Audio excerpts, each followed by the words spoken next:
est arrivé au Niger par coup d'État, en enlevant le président Mohamed Bazoum qui avait vendu le pays aux multinationales étrangères.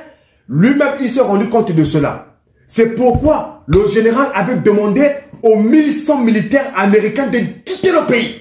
De quitter vite le pays. Parce qu'il avait remarqué qu'en fait, dans le contrat que l'armée américaine avait avec le gouvernement du Niger, il stipulait quoi? Que en fait, l'armée américaine est là sur le territoire du Niger pour travailler et combattre des terroristes, mais pas pour le compte du gouvernement du Niger, pour son propre compte.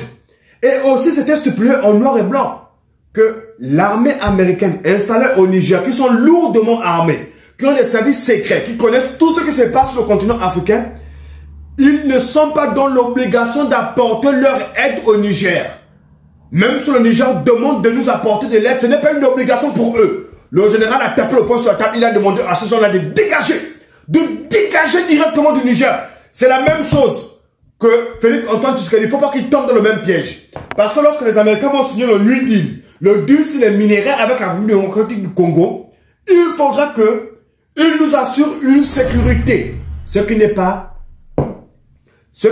inscrit dans le contrat. Ce n'est pas inscrit dans le contrat parce que le président américain, M. Donald Trump, il ne souhaite pas déplacer les soldats américains.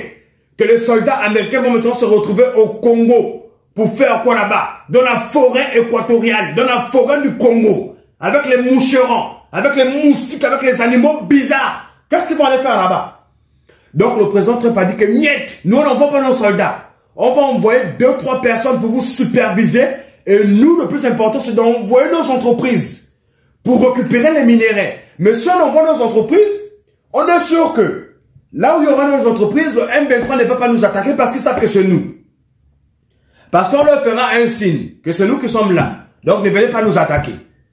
Vous voyez un peu, non? Donc, c'est ce genre de contrat-là que nous, on ne souhaite plus signer. Donc, j'interpelle déjà M. Félix Antoine Tshisekedi de mettre à plat ce contrat-là. C'est même pas un contrat qu'on souhaite, hein.